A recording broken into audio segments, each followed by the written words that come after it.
Okay, so now what we have is the sutta that we are studying now, the Satipatthana Sutta, and it can be found in the Majjhima Nikaya.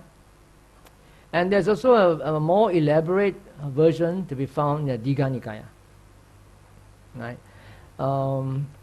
In the Digha Nikaya, it's called the Maha Satipatthana Sutta, and in the Majjhima Nikaya, it's called the Satipatthana Sutta. Curiously, now in the Thai and the Burmese tradition, the text, the contents of the Maha Satipatthana Sutta and the Satipatthana Sutta are exactly the same. This shows that something is wrong, isn't it? If they're exactly the same, why put them in two different collections? Now, when the PTS or Polytext Society editors were coming, editing and compiling their Roman edition, they consulted many manuscripts, Thai, Burmese and Sri Lankan. And they found that in the ancient Sri Lankan manuscripts, they were different. Mahasatipatthana Sutta and Satipatthana Sutta are different. They are different in the last part of it. The last part of Dhammanupassana is about the Four Noble Truths, right? And the Four Noble Truths in the Satipatthana Sutta is just enumerated, listed only, that's all. Whereas in the Mahasatipatthana Sutta, they are analyzed. And the analysis is so long that it makes the sutta almost twice as long as that to be found in the Majjhima Nikaya.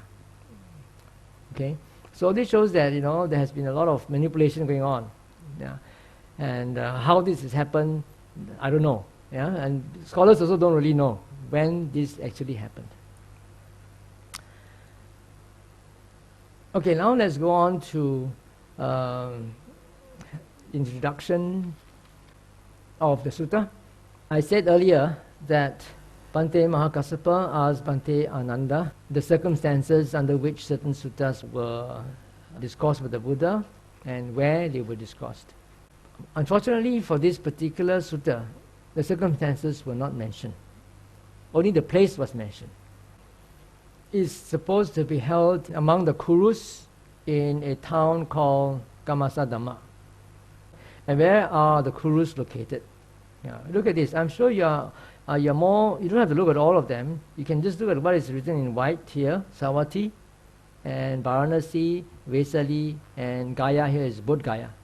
And some of you might have gone on a pilgrimage to India before. You will be familiar with Bodh Gaya, the place where the Buddha got enlightened under the Bodhi tree.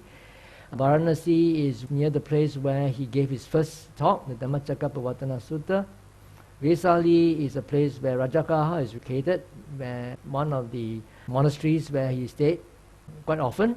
And Savatthi, of course, is a place where Anathapindika's Jeta's Grove was found, as where the Buddha lived for most of his vasas after his enlightenment. And you can see that this is the place that he actually moved around most of the time. This is called the Middle Kingdom. And Kuru is found very far northwest. That's very strange. It's very strange that the Buddha would want to give this sutta, which is so very fundamental to Buddhist teachings, to his Dhamma Vinaya, in a place that's so far away. Why not give it in Savatthi? Why not give it in Savatthi or Vesali, where he actually moved about most of the time? Why give it in Kuru? Since we cannot find the reason in the sutta, the commentaries tell us better than nothing, right? Okay, so let's look at what the commentaries say. The commentaries say that the reason why the Buddha gave this discourse in Kuru is because the people in Kuru are very special people who are very capable of receiving profound discourses. And in addition to that, the climate there and the resources of the country there are very conducive to health, and it produces bodies and minds that supports strength of wisdom to receive the profound teachings. I think that if this place was aircon, you will be more receptive to what I'm saying, right? Anyway, it's very important, right? If you go on a meditation retreat, the food and the climate and the environment is very important, right? Not, if you go to the wrong place, wrong food, wrong environment, you're not going to make progress in the meditation. So there's some degree of truth in this, right? It's probably true that the people there, have got very good conditions. And therefore, according to the commentaries, other profound discourses were also given to the 4 assemblies in Kuru. And they listed a few suttas here. Mahanidana Sutta, that is found in the Digha Nikaya, number 15. Satipatthana Sutta, Digha Nikaya 22. Saropama Sutta, which is no longer found in our suttas. But there are 2 Saropama Sutta and a Chula Saropama Sutta that can be found in the Majjhima Nikaya. But these were not discussed in Kuru. Saropama Sutta, Majjhima Nikaya 29, was discussed in Rajagaha, Vulture Peak. And Chula Saropama Sutta, Majjhima Nikaya number 30, was discussed in Jetavana, Savatthi. Right, so we don't know where this Saropama Sutta is no longer available. There is also another Rukkupama Sutta, supposed to be found in the Majjhima Nikaya, which cannot be found anymore. It's not there. And then there's Ratapala Sutta, which is found in Majjhima Nikaya, number 82, and Mahagandiya Sutta, Majjhima Nikaya 75, and Aninja Sappaya Sutta, Majjhima Nikaya 106. So these are all very profound discourses which were supposedly delivered in among the Kurus. Then the commentaries went on to say that the 4 assemblies there normally practice the Satipatthana. 4 assemblies are the monks, nuns, the male lay disciples, and the female lay disciples. And that is irrespective of their occupations. Even slaves and workers also practice the 4 Satipatthanas.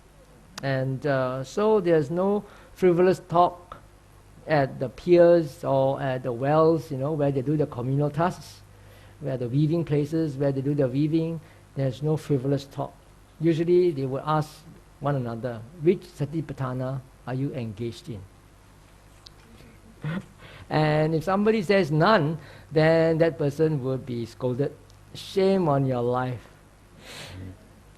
Although you're still alive, you're as if dead. Don't do like this again. Okay, they'll be reprimanded. On the other hand, if someone would say, oh, I'm doing such and such a Satipatthana, then he or she will be praised and flattered. Sadhu, sadhu, your life is well lived. You have attained humankind. The Sammasambuddha arose for your sake. Okay, if you are doing that, sadhu to you. But then he went on further. Not only humans, but also animals practice Satipatthana. Okay, so that's the story of a dancer, an itinerant dancer who left his small parrot behind in a nunnery. And then the samaneries, because maybe the dancer forgot about it, left, or purposely he didn't want to take it with him, he left it in the nunnery. And the samaneries, of course, found it so cute, took care of it, and gave it a name called Buddha Rakita, protected by the Buddha. So one day the Theri is the chief nun at that nunnery, came up to that parrot and asked, Buddha Rakita, do you have anything to pay attention to? And then the parrot answered, nothing. Then the Theri sort of reprimanded it. Also, it is not proper for one living among renunciants to be of loose personality. Some mental work is desirable.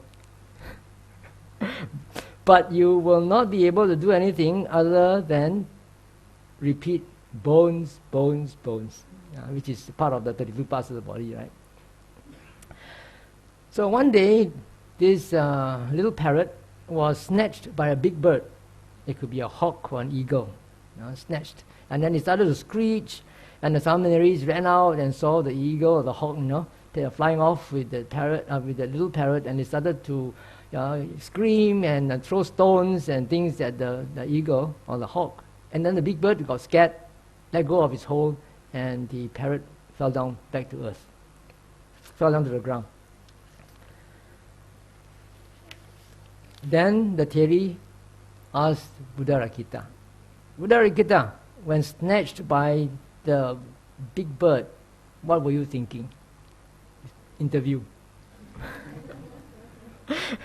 He said, I didn't think of anything but this. A heap of bones, snatched a heap of bones and goes. Where will it be strewn about? So in this way, I only thought of a heap of bones. And the Theri was very happy. Sadhu, sadhu, Buddha Aggacitta. This will be the condition for your extinction of existence in future. Interesting story, isn't it? At least more interesting than what I've been telling you before, right? So that's how we try to keep your attention. Okay, this is what the commentaries tell us. The modern scholars are not quite contented with that sort of explanation.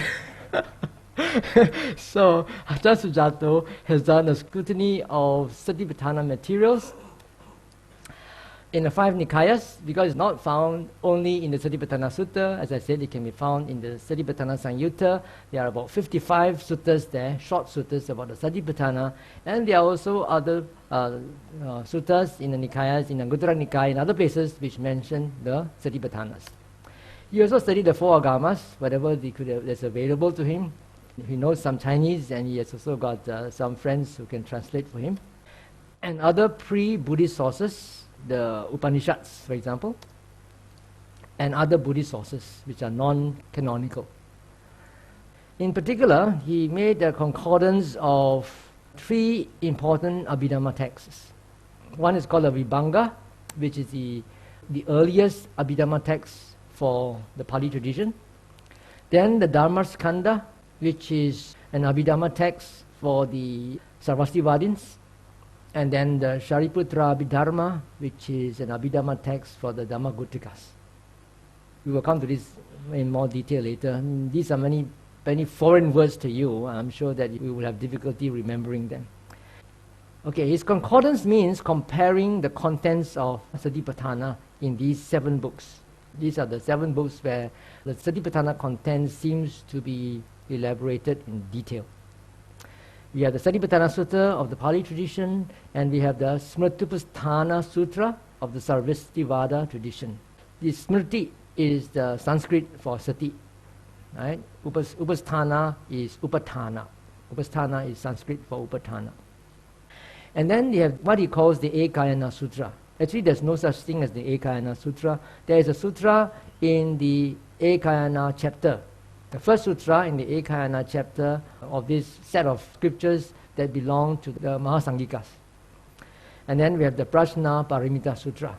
There's a whole range of Prajna Paramita Sutras in the Mahayana texts. This belongs to the Mahasangikas, but he's talking about the particular one that mentions about the Satipatthanas. He based his scrutiny on the concordance of the 7 main texts, on the internal coherence of material. Internal coherence means within the sutta itself, are there things that contradict one another? I will point out to you some of these instances as we go along. And then intertextual relationship with the rest of the scriptures. What is mentioned in this particular sutta, how does it compare with something else, the same term that is used somewhere else in another sutta? Or a certain doctrine compared with a similar doctrine that is mentioned somewhere else. And then the cultural and philosophical context at the Buddha's time, particularly the non-Buddhist religions, the Jains, as well as the Brahmins of the Upanishads. And the evolution of sectarian positions. As you know, now we have got many different schools of Buddhism. These schools of Buddhism did not arise overnight.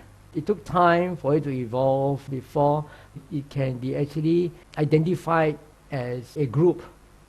He actually tried to trace the evolution of sectarian positions. For example, the Theravadins tend to favor more Vipassana practice, whereas, as he said, according to him, the Sarvastivadins, the early Sarvastivadins, tend to favor more Samatha practice. So his scrutiny of these different materials based on his methodology suggests that the Satipatthana Sutta, Majjhima Nikaya number 10, is not an authentic discourse of the Buddha, but a padded up discourse with passages copied and pasted from other discourses showing a sectarian bias towards pure vipassana practice. And you can find the details in his book, History of Mindfulness, How Insight Worsted Tranquility in the Satipatthana Sutta, which was printed in Taiwan and distributed in Malaysia many years ago. Maybe some of you might have it tucked up in your library somewhere. It's not easy reading. I wouldn't have read it if not for this workshop. So I'm going to save you all the trouble and just give you the gist of it at the end of the workshop. In case you're interested and you have the time, you can also download this from the internet. He's got a new version now, very much more well formatted than the original. It's available in PDF format and it's searchable. Okay. Now, there's also another book that I received recently from England. It's called Mindfulness in Early Buddhism, New Approaches Through Psychology and Textual Analysis of Pali, Chinese and Sanskrit Sources, by one Taiwanese professor called Guan Zhefu, Professor Guan Zhefu. That was his PhD thesis submitted to the Oxford University. Right? Professor Guan agrees with most of Ajahn Sujato's conclusions. And in addition to that, he also suggests that the Buddha initially introduced Kayagata Sati or Kaya Sati, Nyanshen, as a general principle of introspective self-awareness. Shen here did not necessarily mean the physical body. Shen here means the self, rather than the physical body. And the word kaya, for example, in the popular word sakkaya ditthi, you've heard about this? The wrong view of personality. That kaya does not refer to the body, it refers to the self, own self view. Right? And then he developed it into the 4 Satipatthanas at the late stage of his teaching career. So Satipatthana was not discoursed for the Buddha at the beginning of his teaching career. At the beginning, he used the simple principle of Kaya Gata Sati, Nyanshen. And then, later on, he developed it into the 4 Satipatthanas with more details. And he particularly emphasized the 4 Satipatthanas as his final teaching, just before he passed away. Then in part 2, on the last day, we will be comparing the contents of the Satipatthana in the 7 major texts. I want you to have a good grounding on our Satipatthana Sutta that is found in the Majjhima Nikaya first, and then only then will it be safe for you to compare with others, or else you'll be very muddled and confused. Now you have a safe foundation first, and then after that you can compare with what you already know.